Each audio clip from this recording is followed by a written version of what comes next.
તો વાત કરીએ પંચમહાલની તો પંચમહાલના હાલોલમાં સ્થાનિકોને હાલાકી કે જ્યાં મૃતદેહને સ્મશાન સુધી લઈ જવામાં મુશ્કેલીનો સામનો કરવાનો વારો આવ્યો છે ત્યારે કોતરના પાણીમાંથી પસાર થવું મજબૂર કે જ્યાં કાદવમાંથી પસાર થવા સ્થાનિકો મજબૂર બન્યા છે ત્યારે અંદાજિત 1.5 કિલોમીટરનો માર્ગ બિસ્માર જ્યાં રસ્તો વહેલી તકે બનાવવા લોક માંગ ઉઠી છે।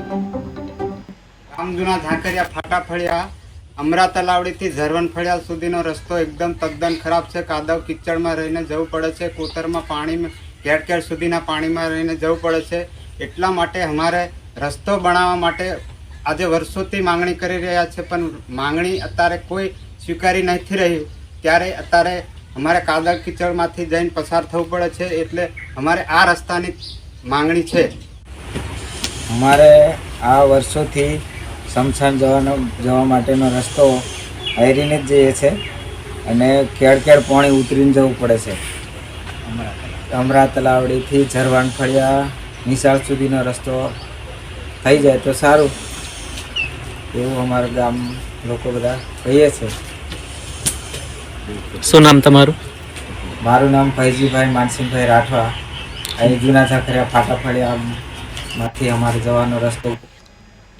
તો વાત કરીએ બનાસકાંઠાની તો બનાસકાંઠાના ધાનેરામાં ચોમાસા દરમિયાન નગરપાલિકાની કામગીરીને લઈને અનેક સવાલો ઊભા થયા છે।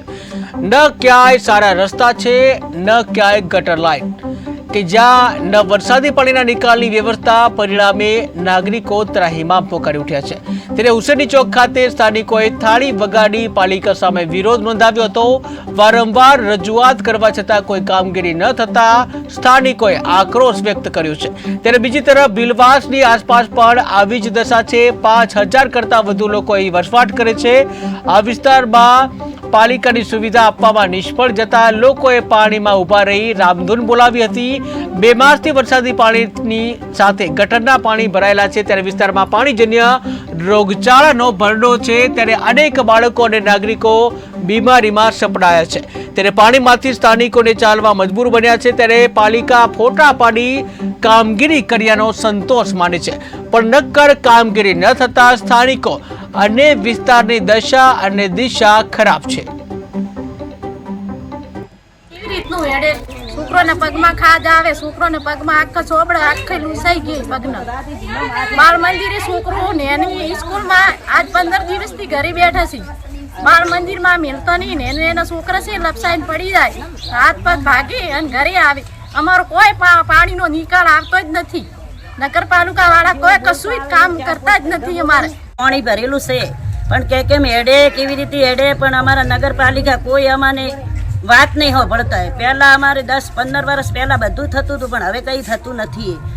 અને અમે પાણીમાં હેડે, અમારા છોકરા પગ ખડી ગયા છે હાવ, અને ગતું બીમાર પડ્યા। અમારે એક તો ધંધો નથી, એક અમારે ધંધારો કોઈ પેલું નથી, તોય બી છોકરાનું દવાખાનું અમારે ભરવું। આ નગરપાલિકા વાળા કોઈ સુનતા નથી। અમારી 4-5 મહિના થઈ ગયા, પોણી ચાલે ઘરના આગળ 5-5 જણા ઘરમાં બીમાર પડ્યા, પણ આ નગરપાલિકા વાળા કોઈ વાત અમારી માનતા નથી। શું કરવાનું હવે? ગટર લાઈન ભરેલી પડી, ઘરમાંથી બહાર નથી આવડાતો। બીમાર છે અને અહીંયા આગળ કોઈ કચરાવાળા આવતા નથી। આ છેલ્લા 3 વર્ષ પહેલા એક સાહેબ અમારા હતા, એ વખતે કામ સારું થતું હતું। આ સાહેબ આવ્યા એના પછી કોઈ રજૂઆત સાંભળતા નથી।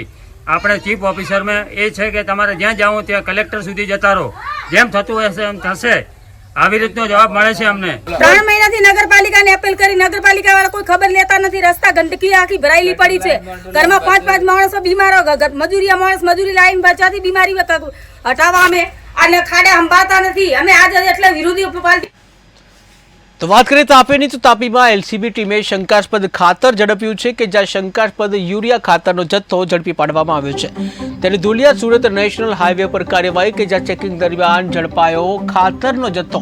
ત્યારે કુલ 7 લાખનો મુદ્દામાલ કબજે કરવામાં આવ્યો છે, જ્યાં ટ્રકના ડ્રાઈવર અને ક્લીનરની ધરપકડ કરાઈ।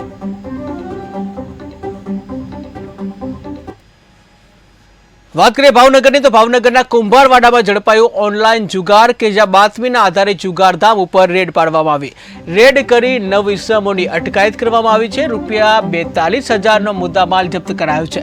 ત્યારે આરોપીઓને ઝડપી આગળની કાર્યવાહી હાથ ધરાઈ। વાત કરીએ મુંબઈની તો મુંબઈના પ્રભાદેવી જંકશન રોડ વિસ્તારમાં જે કહેવાય છે કે રોડ ધસી પડતા જે 15 થી 20 ફૂટ ઊંડો ખાડો પડવાની એક ઘટના બની છે કે જ્યાં વ્યસ્ત રોડ ઉપર મોટી દુર્ઘટના ટળી છે। ત્યારે રોડ ઉપર પડેલ ખાડામાં 4 વ્હીલર ફસાયું હતું, જ્યાં અડધા કલાકની ભારે જહેમત બાદ કારને બહાર કાઢવામાં આવી। ત્યારે દુર્ઘટના સમયે કારમાં 2 લોકો સવાર હતા। તો કોળી સમાજની મહિલાઓ પહોંચી મુંબઈ કે જ્યાં લાલબાગના રાજા ગણેશ પંડાલમાં ઝુકાવ્યું શીશ। ત્યારે 91 વર્ષથી કોળી સમાજ દ્વારા શીશ નમવાની પ્રથા કે જ્યાં લાલબાગના રાજા સમગ્ર દેશમાં પ્રચલિત છે।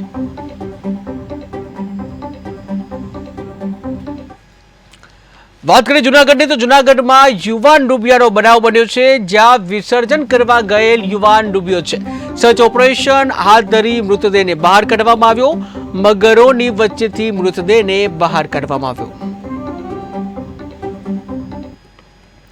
વાત કરીએ અમદાવાદની તો અમદાવાદ સહિત દેશભર અને વિશ્વમાં પણ ગણપતિ બાપાની પૂજા અર્ચના સાથે ઉજવણી કરવામાં આવી રહી છે। ત્યારે ઘરે ઘરે શેરીએ શેરીએ બાપાનું સ્થાપન કરવામાં આવ્યું છે। આગલે બરસ તું જલ્દી આના ગાન સાથે વસબી વિદાય આપવામાં આવી છે। ત્યારે અમદાવાદના વાસણા વિસ્તારમાં આવેલ સ્પર્શ એરિસ એપાર્ટમેન્ટના રહીશો દ્વારા તારક મહેતા કા ઉલ્ટા ચશ્મા સિરિયલની જેમ દરેક તહેવારની ધામધૂમથી ઉજવણી કરવામાં આવે છે। ત્યારે આ વર્ષે પણ બાપાની સ્થાપના કરી આરતી તેમજ દાદાની પ્રસાદી તેમજ અવનવા આયોજન કરવામાં આવે છે। ત્યારે આ વર્ષે પણ આવેલ આયોજનમાં સ્થાનિક કોર્પોરેટર તેમજ સોસાયટીના રહીશો અગ્રણીઓ મોટી સંખ્યામાં ઉપસ્થિત રહી દાદાની આરતી કરી હતી। ગણપતિ દાદાનો ઉત્સવ ઉજવે છે 3 વર્ષથી।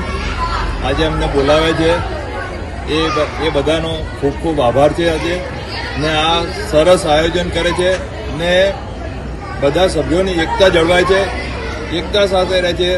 અહીં બી કંઈ બી પ્રશ્નો હોય છે તો વાસણાના કાઉન્સિલર તરીકે મને અમારા સ્નેહાબા પરમાર સાથે કાઉન્સિલર છે એમને પણ બોલાવે છે ને અમને અમારું અહીંયા સારી રીતે સ્વાગત પણ કરે છે ને એમનો ખૂબ ખૂબ આભાર છે। સ્પર્શ એરાઇસમાં ગણપતિ દાદાનો ઉત્સવ ઉજવે છે 3 વર્ષથી।